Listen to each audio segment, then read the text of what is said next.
Agora a gente conta para você que as exportações do agronegócio brasileiro atingiram um valor recorde de 15 bilhões de dólares em junho. Os produtos mais vendidos foram soja, carnes de frango e bovina e também café. Sobre esse resultado, a gente vai conversar agora ao vivo com o presidente do Sindicato Rural da Alta Noroeste, o Thomas Rocco. Thomas, uma ótima tarde para você. Obrigada pela sua disponibilidade de conversar com a gente nessa tarde de sábado aqui na CNN. Eu quero começar te perguntando se a alta nos preços dos alimentos impulsionaram de alguma forma esse resultado. Boa tarde, Tainá, Carol, todos os amigos aí do CNN Sábado à Tarde presentes. A pergunta é muito pertinente, porque sim, houve esse reflexo da alta dos preços dentro do primeiro semestre.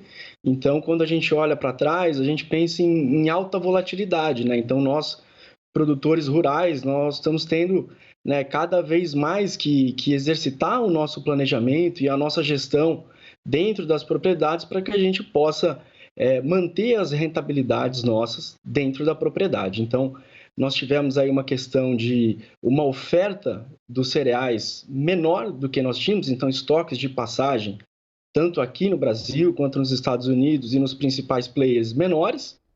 E também nós tivemos um primeiro semestre com uma demanda aquecida e também um câmbio favorável às exportações. Então, esse resultado que traz uma alta dos alimentos, ele tem clara reflexão aí com os preços que nós estamos falando hoje em dia. Thomas, meu boa tarde para você, Carol Nogueira também aqui nessa conversa. Bem, Thomas, quando a gente olha para esse resultado de junho, a gente vê o peso da China. Foi nossa principal importadora, principalmente quando olhamos para a soja e para a carne. Thomas, acontece que temos um resultado de segundo trimestre da China que apontou uma desaceleração do crescimento econômico. Entre abril e junho, a China cresceu apenas 0,4%, o que alimenta, inclusive, essa tensão com relação a uma recessão global. Em que medida que esse resultado na China, Thomas, ele preocupa o agronegócio? Carol, satisfação poder falar com você. E eu acho que nós agora, produtores rurais, todos nós estamos preocupados com esse desempenho do segundo semestre.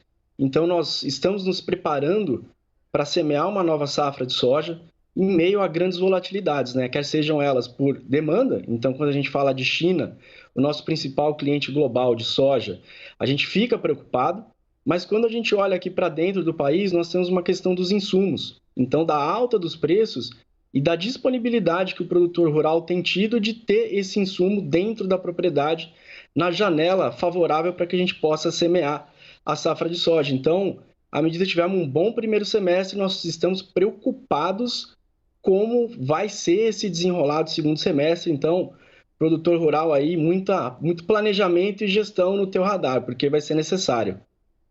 Thomas, já que você falou sobre o segundo semestre, qual que é a expectativa para esse segundo semestre, levando em consideração que a gente ainda tem em andamento também a guerra da Ucrânia, Como é que impacta no setor e qual que é a expectativa para agora?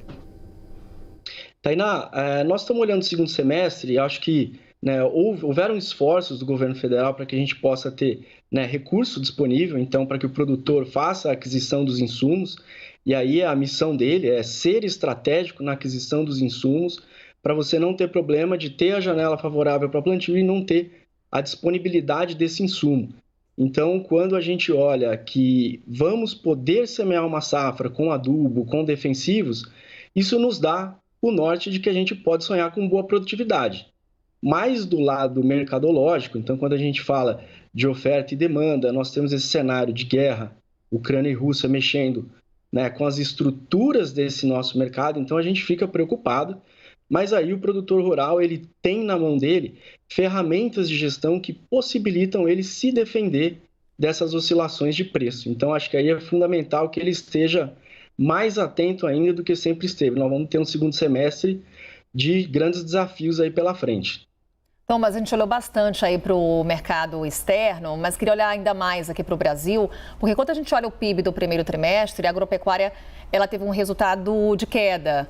O que a gente pode esperar com relação ao peso do agronegócio, que é o motor da nossa economia, agora para esse ano, para os próximos trimestres, inclusive?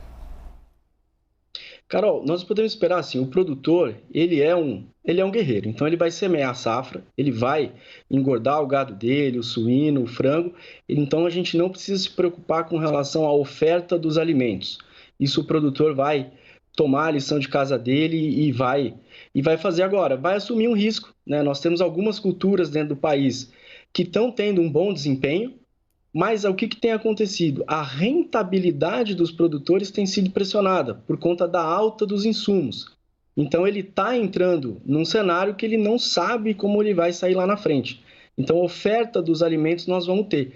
Agora, a questão do produtor rural, que ele é um tomador de preço, isso pode ser que ele tenha reflexo. Então, quando a gente está falando da parte pecuária, né, o gado teve um primeiro semestre onde nós não tivemos um resultado do qual os pecuaristas imaginavam. Mas, em compensação, os sojicultores tiveram um bom primeiro semestre. Também, da mesma forma, a gente teve, né, uma boa safra de milho que está se desenhando aí a nível nacional.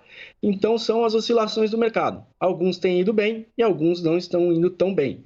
Então, esse aí vai ser o pano de fundo do segundo semestre que está se desenhando agora. Thomas, ainda falando da atuação do governo, qual que é o impacto do plano do governo no agronegócio? Tainá, o governo é um player fundamental ao produtor rural. Então, quando nós recebemos aí há pouco mais de 15 dias atrás o Plano Safra, todos os produtores receberam ele de uma maneira muito positiva, pois ele está colocando recursos na agricultura e na pecuária a taxas de juros abaixo da Selic. Então, isso anima o produtor. Ele consegue fazer uma aquisição estratégica dos insumos dele para poder ter margem. Então, nós que estamos na atividade, os produtores, eles estão sendo cada vez mais pressionados por competitividade. Então, o mercado dinâmico faz com que ele tenha que cada vez mais ser profissional. Então, quando tem esse plano safras, a gente recebe de uma maneira muito positiva os esforços. Então, houve muita especulação no pré-plano safra, mas agora com a certeza que existe recursos disponíveis e os produtores vão poder acessá-lo aí a taxas muito competitivas. Então, a gente recebe muito bem esse novo plano safra que está disponível aí a partir de agora. Obrigada, Thomas Rocco, presidente do Sindicato Rural da Alta Noroeste. Obrigada pela sua disponibilidade, pela sua entrevista e por conversar com a gente nessa tarde de sábado. Até a próxima. Até a próxima, Carol, Tainá, obrigado pela oportunidade e podem contar comigo e com o Ciran sempre que precisarem. Obrigada, Thomas. Até uma próxima, então.